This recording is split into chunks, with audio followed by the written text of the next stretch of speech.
इनकी उम्र सड़कों पर बैठने की नहीं थी।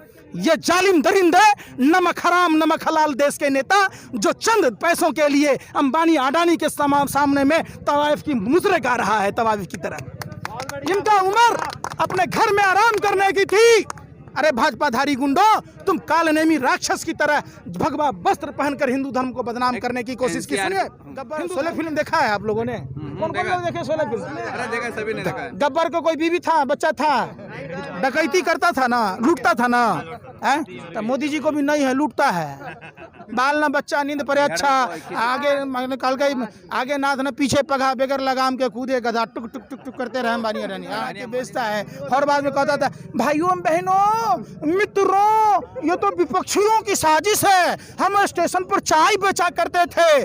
कब चाय बेचते बेचते ऐसा कोई सगा नहीं जिसको ठगा नहीं। रेल बेच दी, स्टेशन बेच दिया, पूरा देश बेच दिया, BPCL बेच दिया। पता चला आपको? मैं आपसे ये पूछना चाहता हूँ कि मोदी सरकार ये कह रही है कि हम किसानों के सामने झुक नहीं रहे, हम किसानों के जो कृषि कानून लेके आए उसमें संशोधन करना चाहते हैं। तो दरअसल ये जो मामला पूरा है, किसान कह रहे हैं कृषि कानून रद्द होना चाहिए, सरकार अड़ी हुई है। तो सरकार तो ये कह रही है कि ये तो कांग्रेस भी करना चाहती थी, उस समय कोई आवाज़ नहीं उठा रहे थे, इस समय आवाज़ उठा रहे हैं। मतलब कहीं ना कहीं ये राजनीतिक साजिश है। तो आपका कहाँ तक ऐसा लगता है कि राजनीतिक साजिश है? हमारे आपके पिताजी खानाबदोश जिंदगी बीतते थे, कपड़ा नहीं पहनते थे, जंगली जानवरों के आखेट करके रहते थे। तो मोदी जी क्या पूरा नया भारत में सबको यही बनाना चाह रहे हैं आप? क्यों? कांग्रेस के कथावाचक आपको देश की जनता ने नहीं चुना है ना। कांग्रेस सही नहीं कर रही थी तभी ना आ पाए।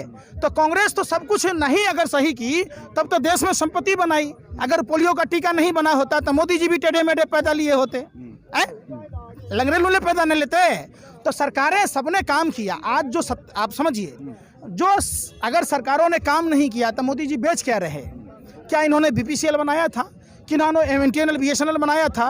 क्या इन्होंने देश में इन्होंने क्या बनाया? शौचालय शौचालय बनाया इन्होंने और कुछ नहीं बनाया। तो इन्होंने जितने भी PSU बेचे हैं BPCL के सहित तमाम जो नवरत्न कंपनियां थी, उसके बावजूद भी देश गर्त में जा रहा है, GDP माइनस में जा रही है और बांग्लादेश, पाकिस्तान, हंगरी इंडेक्स में हमसे बेहतर कर रहा है। फिर मोदी सरकार को विकास पुरुष क्यों कहा जाता है? क्यों? उसके पीछे का लॉजिक क्या है? ये मीडिया उन्हें ये क्यों दिखा रही है कि ये विकास पुरुष है, बहुत बेहतर हो रहा है, जबकि सब तरफ से माइनस हो रहा है? किसने विकास पुरुष कहा? देश का मीडिया कह रहा है, RSS कह रही है। कौन से मीडिया कह रहा भाई? जो आप रवीश कुमार जी कह रहे, नहीं, रवीश कुमार, प्रसून वाजपेयी कह रहे, अभिसार शर्मा, विनोद दुआ, नवीन कुमार कह रहे, नहीं कह रहे ना। कौन कह रहा है? 2 कौड़ी का लुच्चा लफंगा पत्रकार अर्नब गोस्वामी कह रहा है, तिहारी सुधीर चौधरी कह रहा है, जिसका मालिक भारत के बैंकों में डकैती डाला। ये जो फिर वही बात, अंजना ओम कश्यप के पति को CBO बनाया गया CBC के विरोध के बावजूद। तो अंजना ओम कश्यप कहती होगी रोहित सरदाना बोटी खाता है, रोहित सरदाना कहा होगा। रुबिया लियाकत उसके नाम पर नाचती गाती है तो कहती होगी। रुबिया लियाकत से पूरा देश है क्या? अर्नब गोस्वामी कहता है पूछता है भारत। कहाँ पूछता है भारत? हम भारत में नहीं रह रहे हैं, हम थूकता है भारत। आओ आओ जनसंवाद करो ना आप। किसी का डर क्या है? मीडिया का डर क्या है? आखिरकार देखिए, भक्ति क्यों कर रही है मीडिया का डर कुछ नहीं है। मीडिया का डर नेताओं में, सेलिब्रिटियों में है, जो लोग किसान आंदोलन में नहीं आ रहे हैं। मीडिया जो देश के लोकतंत्र मीडिया के लोग हैं, ये गैंगस्टर की भूमिका निभा रहे हैं, जिनके डर से किसान आंदोलन को कोई मदद न दे।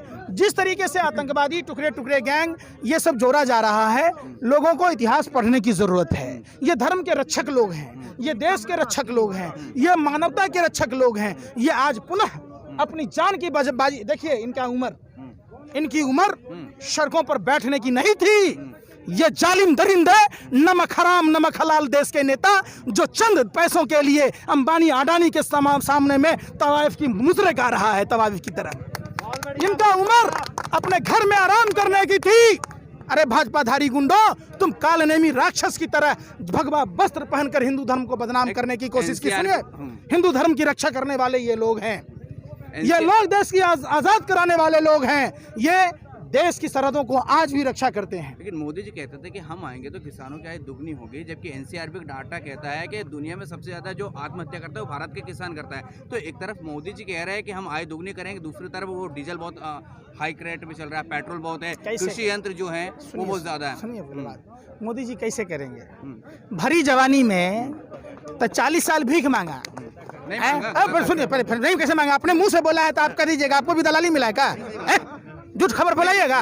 वो जिस उम्र में बता रहे हैं वो यूरोप घूमते थे उस उम्र में। वो तो जब थे बैंकॉक वगैरह घूमते थे तो गरीब कैसे हुआ, गरीब कैसे हुआ? वही तो मैं कह रहा हूँ। हमको बताइए, सुनिए, जिस समय 50 पैसे में मसाला डोसा बिकता था, मोदी जी कहते कटिंग चाय 2 रुपया में बेचते थे, नाली से गैस बनाकर चाय बेचते थे, बादल से राडार को छुपा देते थे, ये उस समय में मेल करते थे जिस समय इंटरनेट था ही नहीं, कैमरा भी नहीं था उस समय, कैमरा भी नहीं था तो फोटो कहाँ से खिंचा लिए? समझे बात? मोदी जी के साथ पढ़ने वाला कोई दोस्त है जो स्कूल में कॉलेज में कहीं पढ़ा हो? चाय बेचते मोदी जी को जन्मदिन को लेके भी विसंगतियां हैं। 18 साल की उम्र में शादी किए, 40 साल भीख मांगे, तो 40 18 58 हो गया, तो गुफा में कब गए? कब? एक बात सुनिए, पहले बात आप समझिए, उम्र इनका 1950 है जन्म तिथि, 1950 में जब आदमी पैदा लिया तो 2020 में कितना साल उम्र होगा? 70 साल। तो 40 साल इसने भीख मांगा, भरी जवानी, जब हाथ पर सलामत था तो भीख का झक मराने के लिए मांगा है। 18 साल में शादी किया था, 58 साल। तो MA इंटायर पॉलिटिकल साइंस कब किया, कब गुफा में गया? हमको बता दीजिए आप। MA कितने साल में करेगा? मैट्रिक 14 साल में करेगा, इंटर 16 साल में करेगा, ग्रेजुएशन कम से कम 3 साल से 4 साल का होगा, तो 16 4 20 साल हो जाएगा। MA 4 साल जोड़ लीजिए तो 24 साल हो गया। तो 40 साल भीख मांगा, 18 साल में शादी किया, 24 साल ही जोड़ दीजिए। कौन सा दर्जी 56 इंची का सीना नाप दिया भैया? है कहीं से कि चीन का नाम लेने में प्रधानमंत्री की पतलून गीली हो जाती है? एक बात बताइए, सैटेलाइट ये बताता है कि हरियाणा पंजाब में पराली जलता है, फिर वही बात, इतना भी दलाली नहीं कीजिए, फिर वही बात हम जब पूछते हैं, देखिए पत्रकार हैं, इसका ही मतलब नहीं कि आप अपने रानी अपने रौताइन हो जाइए। जनता की भी बात सुनिए, समझिए बात। जब बात साफ है, जब सैटेलाइट ये बताता है कि पंजाब में हरियाणा में पराली जलेगा तो दिल्ली में प्रदूषण हो रहा है, तो सैटेलाइट ही नहीं बताएगा कि गलवान घाटी में चाइना कब घुस गया जो झूला झूल रहे थे आप? हैं? सुनिए पहले बात, तो सैटेलाइट ही नहीं बताएगा कि पुलवामा में कब आतंकवादी वो 300 किलो RDX कहाँ से आया, वो कार किसकी थी?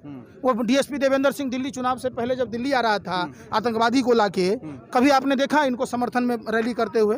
कठुआ में तो बीजेपी वाला इतना बेशर्म बेहाया निर्लज लोग है, ये मुंह में कालिक पोत के डूब मरना चाहिए। कैसी बात कर रहे हैं आप? जो समुदाय कल भी हमारे लिए खड़ा था, आज भी खड़ा है, इनकी उम्र घर में सोने की थी, इनका उम्र क्या है? नरेंद्र मोदी जी अर्जन हो के आया है। गब्बर 16 फिल्म देखा है आप लोगों ने? कौन कौन लोग देखे 16 फिल्म? अरे देखा, सभी ने देखा। गब्बर को कोई बीवी था, बच्चा था, डकैती करता था ना, लूटता था ना, है? तो मोदी जी को भी नहीं है, लूटता है। बाल ना बच्चा, नींद पड़े अच्छा, आगे कल गई, आगे नाथ न पीछे पगा, बेगर लगाम के कूदे गधा, टुक टुक टुक टुक करते रहे अंबानी अंबानी से मोह का कारण क्या है मोदी का?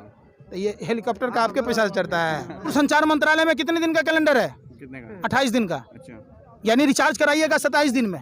3 दिन का घोटाला है, जियो नहीं सारे फोन का। सुनिए पहले बात, 2004 से पहले लाइफ टाइम वैलिडिटी फोन में सुनने के लिए इनकमिंग कॉल के रिचार्ज नहीं कराने पड़ते थे, अब 49 का रिचार्ज कराना पड़ता है। इस सब पैसा घोटाला है ना। तब एक आदमी के पास में 2 गो सिम है, 50 रुपये महीना रिचार्ज कराया तो 300 1500 हुआ। 1500 के अगर 12 से गुना कीजिएगा तो 18,000 हुआ। और 200 रुपये महीना रिचार्ज अगर 1 महीने का कराइएगा तो कितना हुआ? 600। तो कितना हुआ? 6 700 78,000 करोड़ रुपये हुआ ना। तो ये पैसा मोदी जी के जेब में न गया, तो पैसा जो देगा उसी का ना काम करेगा। हम जनता को बलि का बकरा न बना दिया, तो ये शर्म नहीं है उसको? आप बताइए एक बात, जो निजीकरण कंपनी बैंक सब विलय कर दिया, प्राइवेट करेगा, तो जो कंपनी ठेका लेता है वो तो कहते थे, देखिए 2 आदमी हिंदू धर्म का बहुत पूरक है, वाल्मीकि समाज और सिख समाज।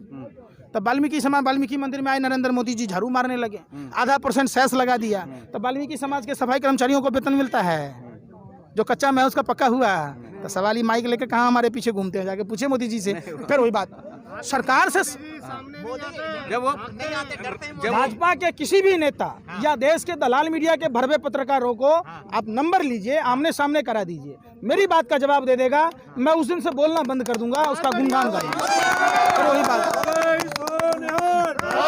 आप समझिए। देखिए, रेलवे में लालू यादव टिकट का दाम 1 रुपया कम किया, 50 करोड़ रुपए लोग डेली चलते हैं, यानी कि 1500 करोड़ रुपए का नुकसान रेलवे ने सहा। हजारों करोड़ रुपए के घोटाले में था रेलवे, लालू यादव ने 90,000 करोड़ रुपए के प्रॉफिट में ला दिया। तो क्या कहता था लालू यादव? पटरिया बेच दिया। 3 रुपए का प्लेटफॉर्म टिकट था, मोदी जी 20 रुपए कर दिया, आधा भारत में 50 रुपए कर दिया। ठीक है, टिकट के दाम फ्लेक्सिबल कर दिए, जहाँ के टिकट 200 रुपए 300 रुपए के थे, वहाँ 1000 1500 रुपए लिए जा रहे हैं। लोगों को घर से आने नहीं दिया जा रहा कि किसान आंदोलन में नहीं आए, काम पर नहीं जाए। अब उस रेल की स्थिति देखिए कि रेल घाटे में है, स्टेशन बेच दिया, चाय बेचते बेचते कब स्टेशन बेच दिया।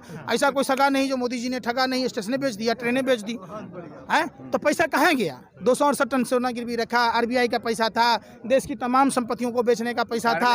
अपने आप को राजा हरिश्चंद्र कहता है, झूठ जैसे राजा हरिश्चंद्र को सत्य बोलने के लिए जाना जाता है, देश को बर्बाद करने के लिए आधुनिक भारत के जयचंद प्रधानमंत्री, भस्मासुर प्रधानमंत्री नरेंद्र मोदी को झूठ बोलने के लिए जाना जाए। एक सवाल और, हाँ। मोदी जी जो ईमानदार पत्रकार है, रवीश कुमार, विनोद हुआ, नवीन कुमार हो गए, पुण्य प्रसाद वाजपेयी हो गए, सर ये उन्हें चैलेंज कर चुके हैं, इन्हें इंटरव्यू क्यों नहीं देते? इसके पीछे लॉजिक क्या है? डरते हैं, चमकते हैं, भय क्या है आखिरकार आपकी नजर में?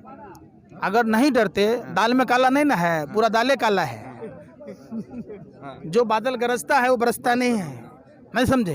तो यही बात है। किसानों की समस्या कोई बहुत बड़ी समस्या नहीं है। देश के नेता जो सत्ता में बैठे लोग हैं ये सुलझाना नहीं चाहते। और रंजन गोगोई जैसे जज हैं जिसने अपना जमीर बेच रखा है, उसके लिए तो कुछ कहना ही नहीं है। आज न्यायपालिका, कार्यपालिका, विधायिका, चौथा हो गया लोकतंत्र के चौथे स्तंभ कहे जाने वाले मीडिया के पत्रकार, ये चारों मिलके देश को गर्त में ढकेल दिया। देश अगर गुलाम होगा तो इन चारों का स्थान होगा। चलिए, बहुत बहुत धन्यवाद आपका, बहुत अच्छा लगा आपसे बात करके।